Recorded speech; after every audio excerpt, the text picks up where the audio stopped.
Welcome back to JUCO Jam. This is season 2, episode 9. With me always is the JUCO advocate, Brandon Goebel. Brandon, what a great week of junior college basketball we just had. Ooh, chaos, man. It was like a minefield. I think 8 of the top 13 teams in the NJCAA poll went down. Uh wild, wild, wild, wild. That doesn't happen every week. Let's get into the rewind and talk about some of the top games that piqued our interest. Let's start off Wednesday night in Missouri. Mineral Area comes through with a really strong 67-58 win. Freddie Cooper was 16 for Moberly. This is just an incredible stat. Mineral Area had only 5 turnovers, which is crazy. Out rebounded Moberly by 6. Josh Mayo led the way with 18. Really good game in the Show Me State.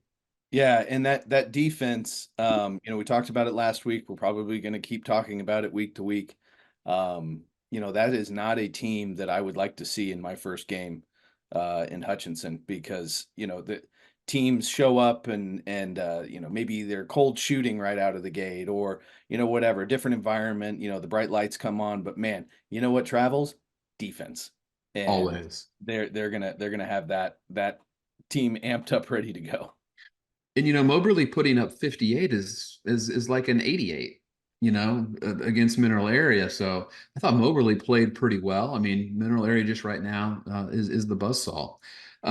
Staying in the Midwest, up in Region 4, Triton 81, Indian Hills 65. Braden Sparks led the way for Indian Hills with 13. Indian Hills really kind of struggled to shoot the ball from deep, 3 out of 18 from 3. And then, it's the firm, right? The big 4 for Triton. Amar Aguilar with 24 hit all 12 of his free throws. Dylan Williams with 17. AJ Dixon with 14. And kind of a big guy coming on strong for them, Tolu Samuels with 16 points. Yeah, Triton can just shoot the cover off of it. One of the top shooting teams in the country, if not the top shooting team in the country. And so, if you're going to go into their gym and go 3 of 18, like it's just not going to be your night. There's not really another way to kind of keep pace like that if Triton shoots the way that they're capable of. So, tough loss for Hills. They've played a really, really, really hard schedule this year. They're very talented. I fully expect to see them out at Hutch as well. See both of these teams out at Hutch, I think we got one more between them coming up this year. I believe it's March 2nd, the Yeah, rematch. so that return game is gonna be a doozy for sure. And then, people like to talk about the JUCO Jam jinx. Is it real? Is it not? We had Coach Nick Wade on at Lee. Our apologies to Coach. Is Blinn it got real? Yeah. it is It is. 88-68. Blinn had 5 guys in double figures. Anthony Isaac with 22. And another little interesting nugget, Blinn only had 7 turnovers and hit 9 out of 14 or 64% from 3. So if you're shooting 64% from 3 and you only have 7 turnovers, you're going to win most of your games. Yeah, yeah, that's again another tough one that Lee defensively just was not there. They generally create a lot more chaos than that, and Blinn kind of got to do whatever they wanted. So tough one for Lee, but they'll bounce back. They're a very good team. In all fairness, it felt like that one was on us. So our apologies. Hang in there. That one was on us. Great game out in Kansas. We had Barton, great week for Barton, 71-65 over Cloud. Cloud had 17 turnovers, lost the rebound battle by 7 for Barton, led by Lahai Jones with 19, Miles Thompson with 11 and 8. This was a fantastic basketball game. Yeah, I love watching Cloud play. The way that Coach Kaystrup runs that offense really prepares players for the next level.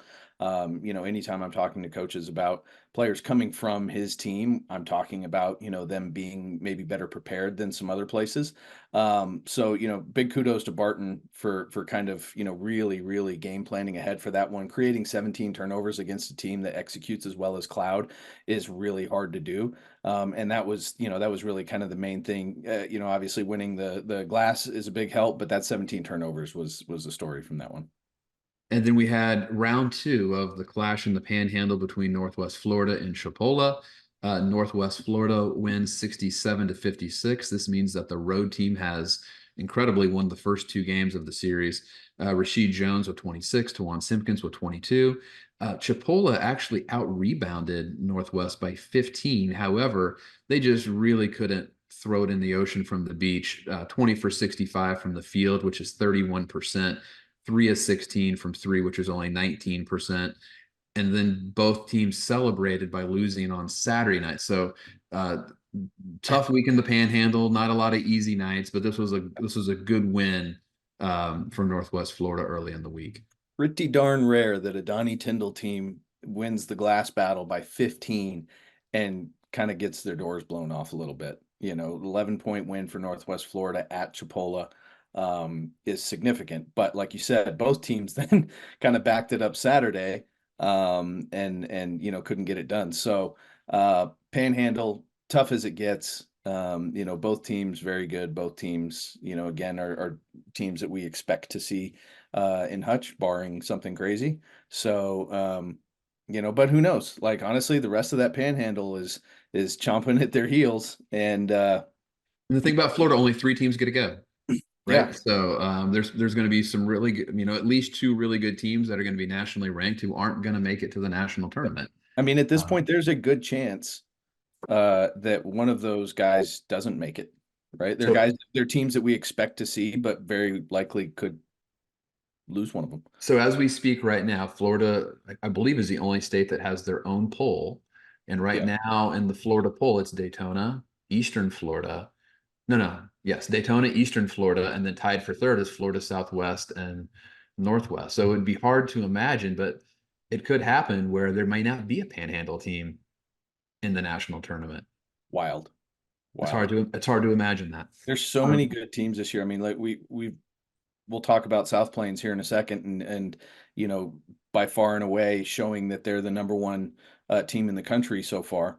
Um, and then there's like 15 teams that are all really good that just all kind of keep jumbling around each other behind that. So, great, great, great basketball in the NJCAA this year. Very good parody. Thursday night, we had a terrific night of basketball. Speaking of South Plains, they go on the road. They beat the Wranglers 67 to 66 in Odessa. Jabari McGee, maybe the best player in the country, 21 points. Jalen Hampton had a great game, 17 and 7. Willie Lightfoot offensively led the way for Odessa with 17, the lefty sharpshooter, and had a chance to win it at the end. And Brandon Macklin chipped in 14 games. This is everything that you would hope it would be for South Plains Odessa. Yeah, that one's going to sting for Coach Bucket for a while. South Plains, a huge opportunity coming to your gym to try and knock off the number one team, and South Plains just squeaks by. And like you said, Jabari McGee playing as well as anybody in the country. Malik Ewan is phenomenal, really starting to figure some things out defensively as well, which is where he was lacking to start the season. So Coach Hayden Sowers, great job kind of getting him bought in on the defensive side of the ball. And so, now you've got South Plains once again making a statement saying like, hey, on the road, at home, against ranked, whatever, like we're ready to go. And then going into the great state of Oklahoma, NEO gets a big win at home, 80 to 77 over Connor State. I know you're a big fan of Braden Hubbard. He led the way for Connor State with 28. And then James Locke, the transfer from Vincennes, hit a three-pointer at the buzzer for NEO, and that marks 18 wins in a row now for NEO. So good win for them on the at home. Yeah, super well coached. Jeremy Jackson does a phenomenal job. They play that zone that gives people, nightmares. Connor State is a good team. We didn't get to really see a lot out of them because of the schedule earlier on in the season, but I'm glad that now that they're in conference play, like they're showing that they are good. Braden Hubbard showing like he is one of the better players in the country. And so this was a big win for Neo. And they are now going to try and make that final push here towards the end to kind of get into that conversation of an at-large bid or something like that, if they need it. And then a great game in the Scenic West. Salt Lake goes on the road. They beat Snow 70 to 66. I believe Salt Lake was down 13 early. It was 11 or 13 early in the game and really battled back. Kind of took control late in the game, but Jordan Battle, real nice game, I thought, for him was 16 points. Isaac Finlinson played really well for Snow with 20 and 5. This was just a really high level game. And that scenic West Conference is pretty tough. We'll talk about that later, but it would be hard fought to imagine that one of these teams would run the table from here on out, because going on the road, even to a a Utah State Eastern or a North Idaho, and these are really tough places to win. Yeah, I mean, on any night, anybody in that league can get you. Low scoring game, more definitely more low scoring than we would have expected. Max Triplet was, unfortunately just not able to get it going for Snow, which I thought was maybe going to kind of be the key for them.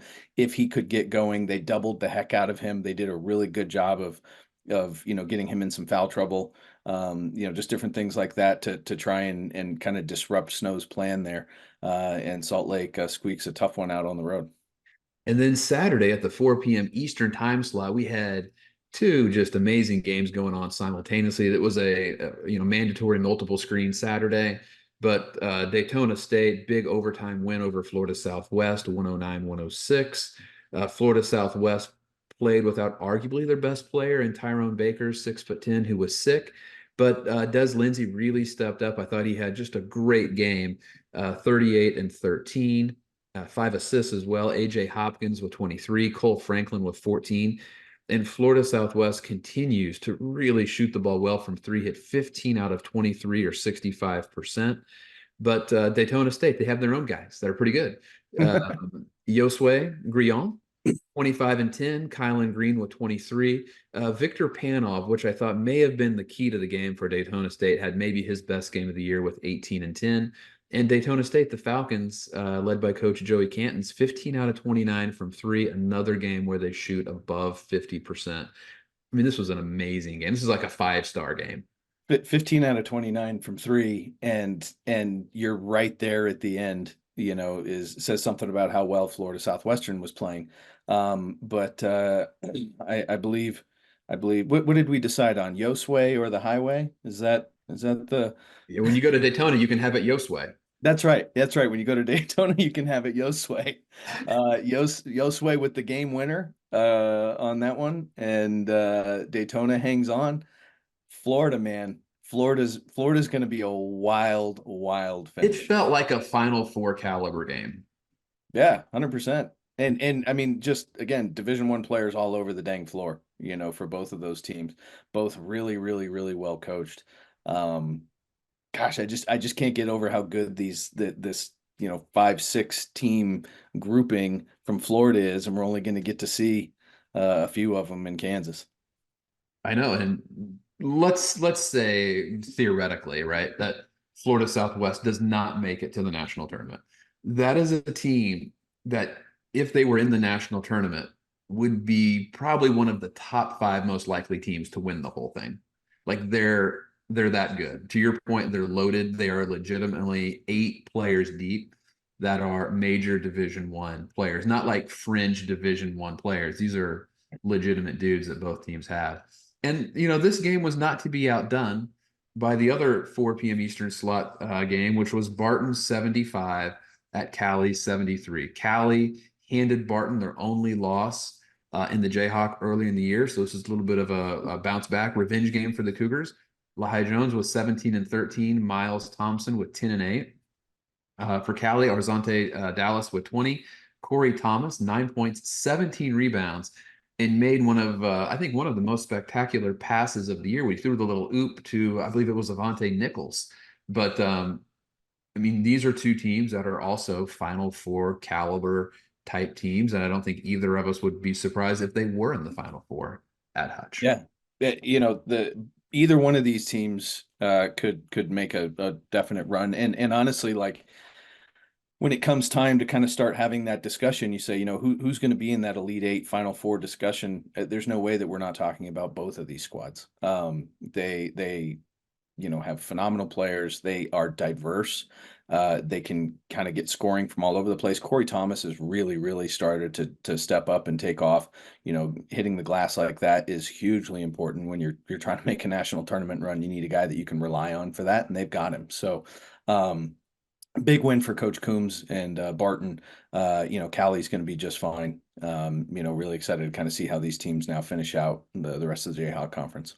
I know we talked earlier in the year about Jonathan Mogbo kind of going up the draft boards and stuff like that, and you watch Jeff Nwanko, and he just reminds me a lot of Mogbo, and maybe even probably a little bit ahead of Mogbo when they were both in junior college. So, if you're thinking about projecting out 2 years from now, who are some of these junior college kids that we might be talking about soaring up draft boards or names popping up around the NBA draft?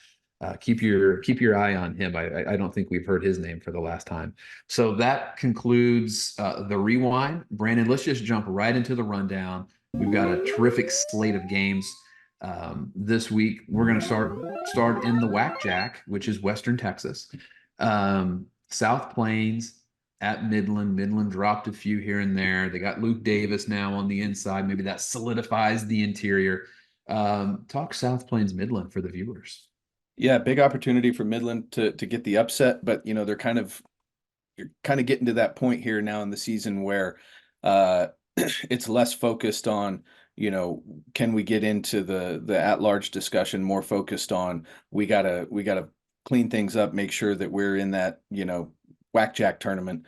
Right. And what do Top we four, need right? to The do? top Yeah. four goes with the North Texas top four, and there's some sort of crazy crossover, and they do an in Yeah. tournament. Yeah, There's an exactly. algorithm. I think there's an algorithm. There's a lot of math. There's a lot of math involved, which is absolutely expected. But yeah, they've got to now kind of see, we gotta make sure that we're in that top four. What do we need to do to make a run?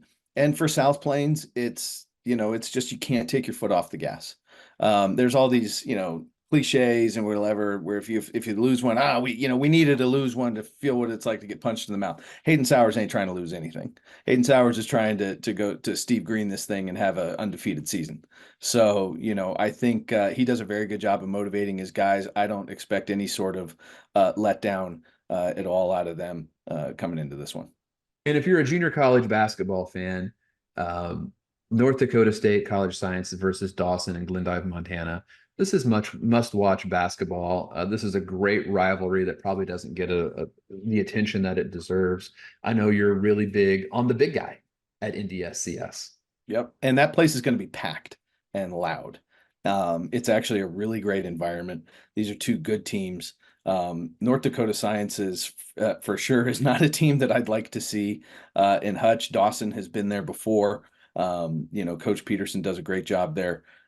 So it's kind of like off the national consciousness a little bit, but in reality, it's really good basketball. There's been great players that have come out of that league, and we'll see if one of them can make a run here at the end. We're going to transition to Wednesday night. We're going to squeeze the citrus for a little bit because we have the top four citrus teams playing each other Wednesday night. So Daytona Indian River, Eastern Florida at Florida Southwest. Yeah, you've just got these two powerhouse offenses that are going to go head to head. This final score might be 140 to 139 by the end of it. Tons of athleticism, tons of shooting. Just Mustafa's averaging 74 points a game or something. Like it's unbelievable. Like how much they're able to generate. And Daytona's right there too. There's going to be a lot of running. Like definitely grab yourself a water bottle and sit down when you watch this one because it's just going to be so much pace. But it's going to be a very good game. Yeah, and then Eastern Florida, Florida Southwest as well. What's interesting about these four teams in the Citrus Conference is I believe that all four of those teams believe that they have a National Player of the Year candidate, um, which is Yep. bizarre. And but that just shows you how deep Florida is. Great players, great coaches, great environments. Also, Wednesday night, going back to the middle of the country, Butler at Barton. Butler's one of the teams that's basically been ranked all season. It seems like they've been ranked between like 18th and 25th all year long. At some point, they need to do something to kind of boost the resume, and they have a chance Wednesday night. Yeah, yeah, should be a great game. Jamichael Stillwell versus Lai Jones is must see basketball. And yeah, Butler's kind of getting to that point where they need to go grab a signature win, get some big time credit on the resume, here at the end, towards as we head into Hutch. So, Barton though, uh, if there's a team, if you said, hey, who's on a neutral court tonight against South Plains, who's got a real chance to go knock off Plains, I might take Barton. Yeah, and they're so lefty dominant with their posts too, right? Lahai Jones, Miles Thompson, they're both left-handed. That kind of gives you a different feel. Extremely well coached. And Barton's definitely on the short list of favorites. I'm going to make you transition back to Florida. Two teams that have been ranked or received votes at different times of season: Gulf Coast versus Chipola. Could Lightning possibly strike 3 times in a row? Could Donnie Tyndall have 3 L's in a row? Seems unlikely. Conceivable. Seems unlikely, but hey, Gulf Coast is a good team. This if there has been a must-win game for Chipola this season, this is it though. Because if you do drop that third one in a row, now we got some real problems. But if they can right the ship here, get this win, kind of just take care of business, they'll have plenty of opportunity and time left to be just fine. But it is now very important. This game is much more important to them than it was a week ago. And then one game that I wanted to talk about, Salt Lake versus Utah State Eastern.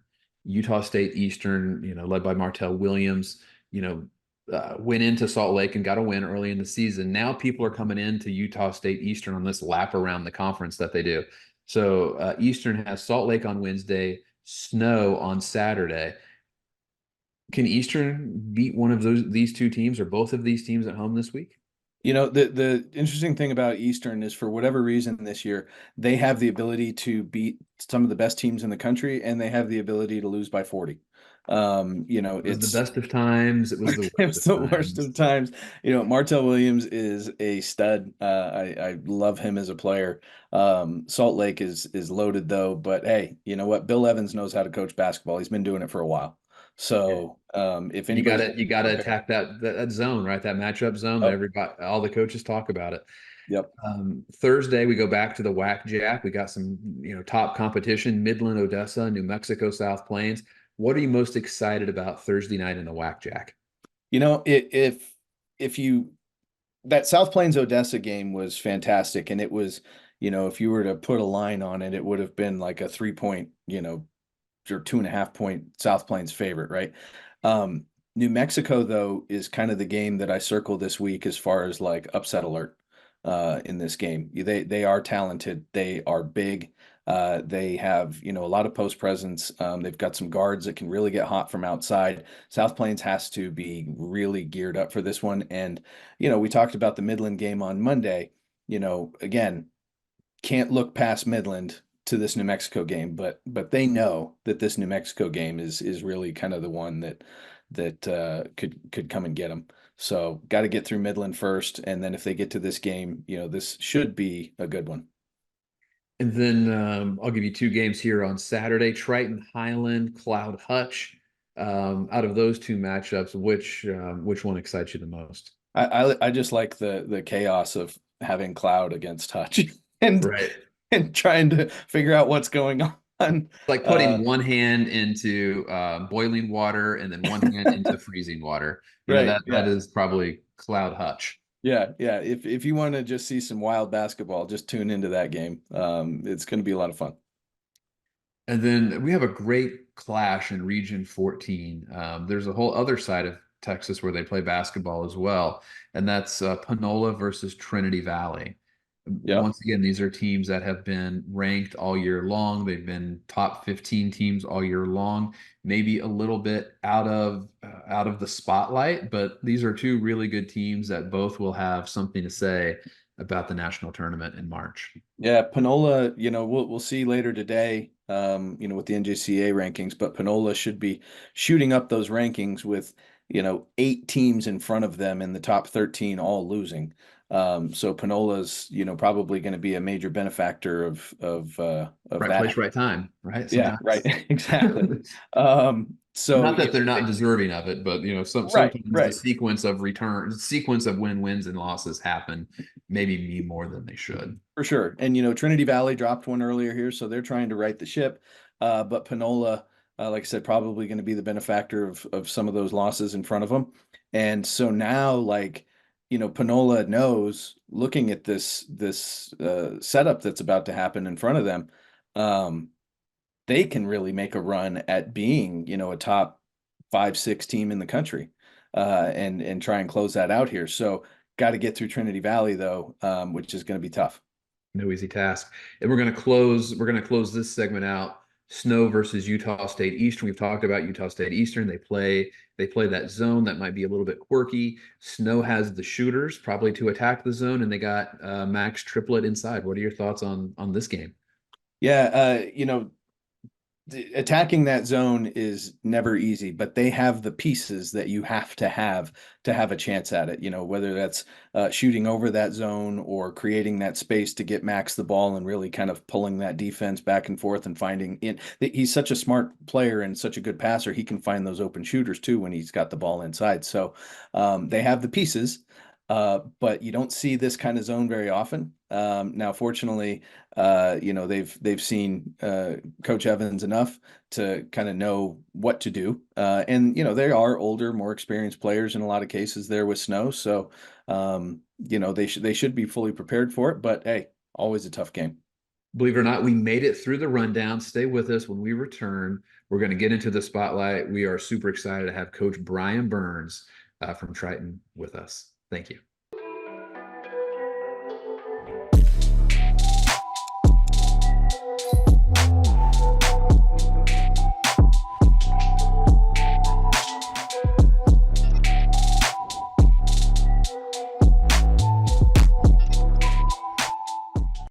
As the second largest intercollegiate athletic association in the country, the NJCAA serves not only a pivotal role in college athletics, but in higher education. The NJCAA Foundation aims to move the association forward through resources, grant programs, and other special initiatives. Your gift to the NJCAA Foundation will make a difference and create opportunities. Intensity fuels these champion student athletes to greatness. Zurich Insurance is proud to be the official provider of student athlete insurance for the National Junior College Athletic Association. Throughout the highs, we cheer along to their screams of victory. Throughout the lows, we support them through their tears of defeat. Zurich Insurance, helping student athletes play the sport they love.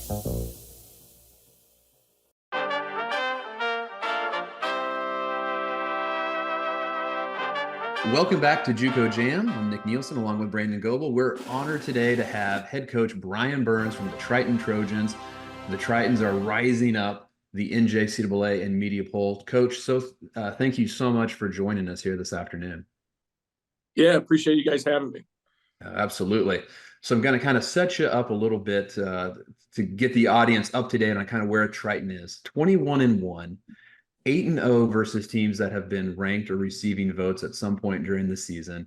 And if my sources are correct, you just beat Indian Hills for the first time in program history. An awesome start to the season. What do you like most about this team? I think for sure our ability to shoot the ball. I think we lead the country in made threes. It might have changed. We didn't shoot it great last week.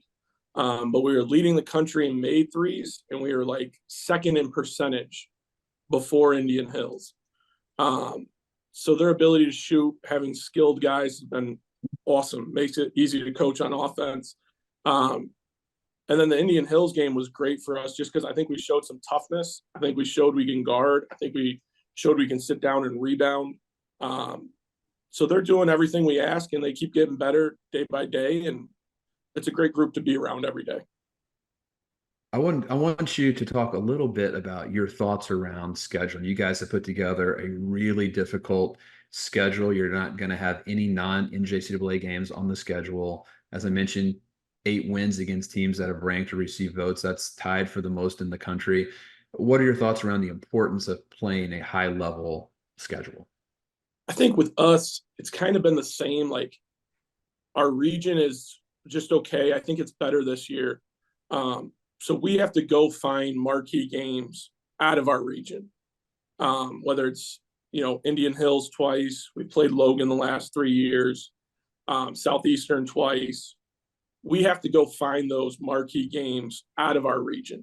And I think some teams can do it the other way, right? They could play JV preps and kind of when region comes, they get all their tough games. We have to kind of do it the opposite way. But we, for the last 4 years, I think Steve's second year, we've made sure we've gone and got marquee games for ourselves.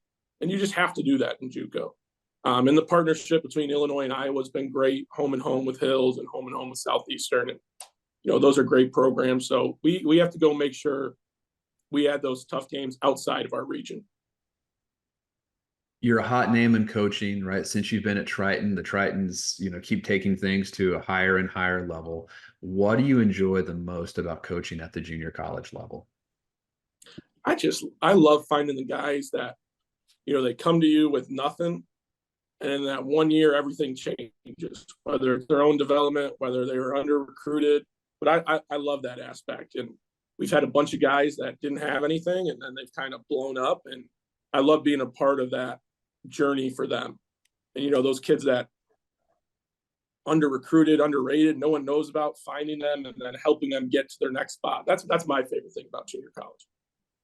Yeah, I know the reputation for you is that you're just a relentless recruiter and you'll find the right guys. So you have that reputation. And I see, behind you on the board, you got some Ole Miss basketball and Purdue. So there's some people that are coming and checking out your program. That's for sure. I think you guys are on the short list of teams that could win a national title. I love your team. Like you said, you're rebounding better. But put on your coach hat for a second. What are the areas that you feel this team needs to improve upon to not only get back to a Final Four, but take it to the next level for Triton and win the whole thing? I think the biggest thing is just staying consistent defensively. Like if we can repeat that Indian Hills effort, we'll be fine. Offensively, we got so much firepower that I think we'll find ways to score. Even if we're off, eventually we'll hit that spurt and score. And I think it's just that defensive, that toughness, that rebounding. We have to keep that going, and it's something we harp on all the time. Coach, I get to wrap us up here with the hard-hitting, heavy stuff now. So get your thinking cap on for this one. I'm ready. Big game. Let's say trip back from Iowa after a big win, and you say, you know what, fellas, it's a special night. We're gonna have a special meal tonight. So you pull into the parking lot, and the green and red of the neon sign glows off the windows of the bus, and you say, we're headed to Chili's. You walk in. What are you having at Chili's? I think I'm going to go with a burger. Okay. And I'm going to get some soup as a little bit of a kicker there. I'm going loaded baked potato soup kicker. The first soup. This is the first soup. It's not bad. This is the first soup on the show. Yeah. I mean, that's just like out of left field, man. Yeah, loaded baked potato from Chili's, sneaky good. Now, I did my own little scouting report on you. I know you're a big Snapple peach tea guy. They don't have the Snapple at the Chili's. How do you play the beverage situation when you hit the Chili's? Easy decision. You go Arnold Palmer. Ooh. You go Arnold Palmer right away. Man, so we got an Arnold Palmer. We got our first soup. I mean, it's like a elbow drop from the top rope there with hopefully loaded potato soup. We can get to Hutch and we can go to Chili's and we can make this happen. Maybe the three of us, maybe obviously Coach Clancy somewhere involved in here. We'll get him there. Maybe Coach Clancy can bring soup. Maybe Coach Clancy will bring you by some Snapple peach tea. I don't know if that's an impermissible benefit at this point in time with the NCAA. I'm not sure where we stand on that. But I think Clancy's probably with that new Division I paycheck, he could bring by some Snapples for you. Yeah, maybe we can get our kids an NIL Snapple deal, something. Just four guys having soup. Hutchinson, Kansas. That's what it is, man. What's better than this? Oh, shoot. Well, Coach, we appreciate you coming on. Good luck the rest of the way. And when we come back, we're going to get into the grind.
Welcome back to JUCO Jam. Now we're going to talk about the grind, where we feature one of the best players in junior college basketball this season. And the player we're going to feature today is Amar Aguilar from Triton. The Trojan is 6'5". He's a guard, transferred from Georgia Southern, and he is lighting it up from 3-point this year. 22.4 points per game. He's hitting 49% from three, averaging 4.4 rebounds a game. I believe he had 11 threes at Burlington. And Coach Watkins is probably still having whiplash and nightmares about Amar. But this kid is an absolute incredible shooter, maybe the best wing shooter we've had since Duarte. Yeah, I mean, well, there's that Dalton guy that came He's after him. good. Yeah, He's pretty good he's if you're pretty into good. that kind of thing. He's in the mix though, right? Pure shooter. Yeah, for sure, especially with size like that. I mean, there are really good players that don't average 49% from two, let alone from three. And he's a volume guy. He's not like throwing it into the post, double team, getting it kicked out and getting open looks. Like these are contested threes. Yeah, they're closing out on him, and it doesn't matter. He's just flame throwing it. And I don't know, would we say he's the head of the firm? Definitely the head of the firm for Yeah, sure. yeah. So, he's Gordon Gecko. Is that?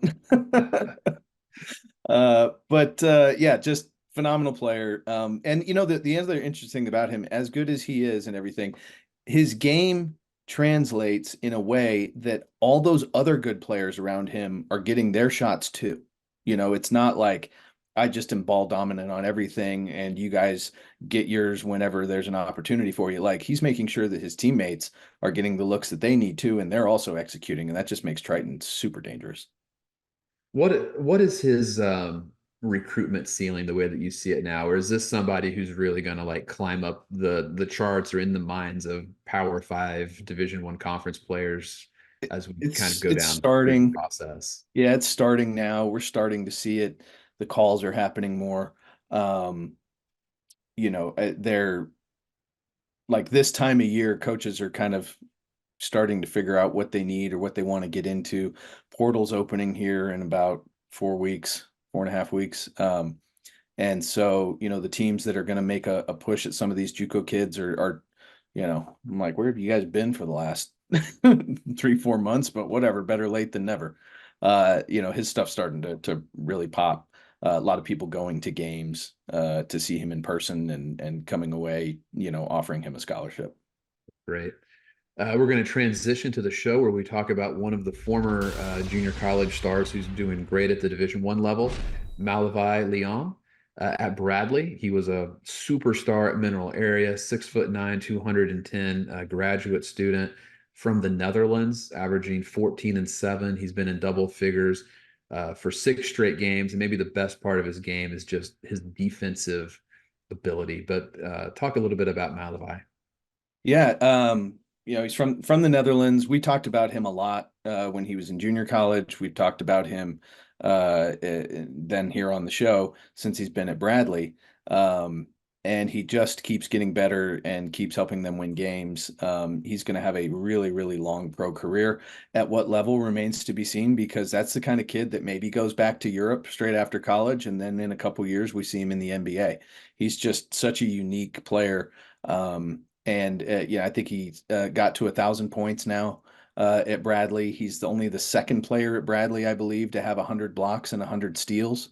So just kind of super diverse, all over the place, can shoot the ball. He's really athletic, and he's a phenomenal kid too. So, always easy to root for somebody like that. That's great to hear. Stay with us. When we return, we're going to have our sixth man, where we have some closing thoughts on this week in junior college basketball.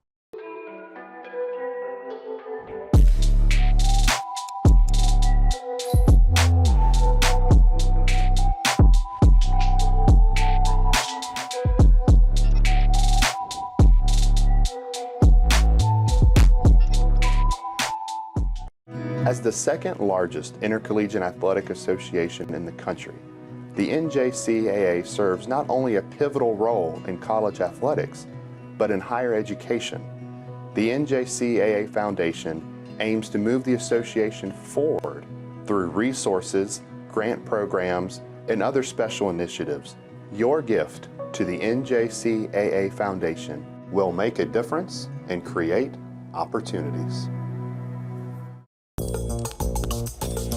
Intensity fuels these champion student athletes to greatness. Zurich Insurance is proud to be the official provider of student athlete insurance for the National Junior College Athletic Association. Throughout the highs, we cheer along to their screams of victory. Throughout the lows, we support them through their tears of defeat. Zurich Insurance, helping student athletes play the sport they love.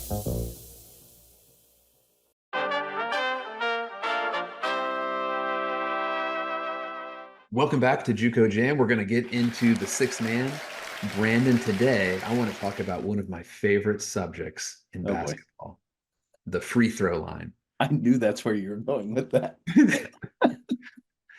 So we mentioned Connor State earlier in the program. Did you know that Connor State actually leads NJCAA Division I at 81.4% free throw as a team? As a team? As a team.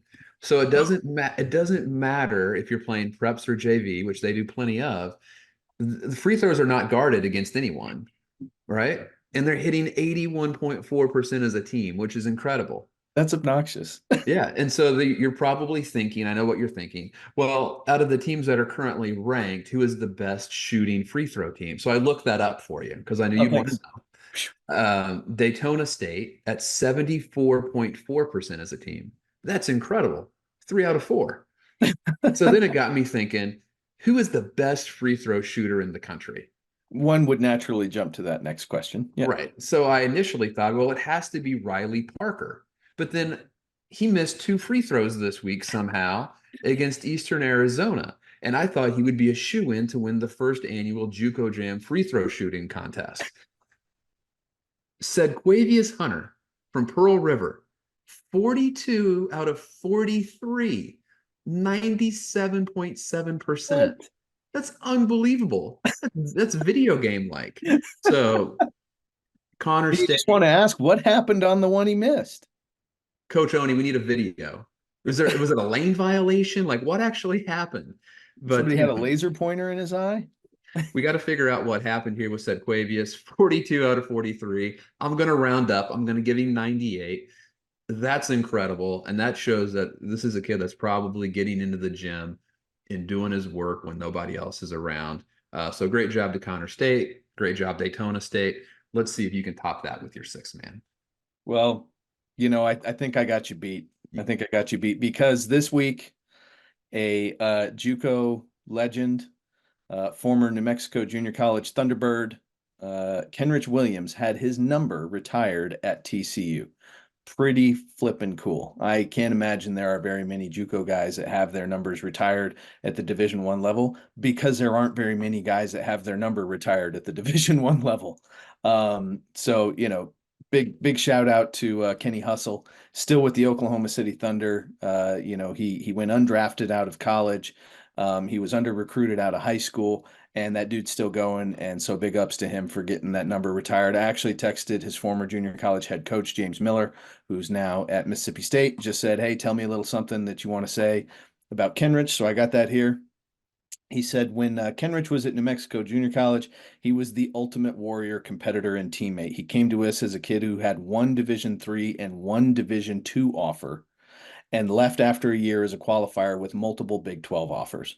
Worked nonstop on his game, took care of his business off the floor, and was genuinely liked by everyone. What he has done is no surprise to anyone who has spent time around him. He's always had a pros mentality, and it's paid off for him. So can't ask for better than that from your former coach. I mean, what a great testimony right there to who he is as a player. And James Miller doing pretty well for himself too, right? Not too bad. Mississippi State's having a great season. Brandon, I think it's official. JUCO Jam episode 9 is officially in the books. We did it. Let's have a great week of junior college hoops. Let's do it all again next week for episode 10.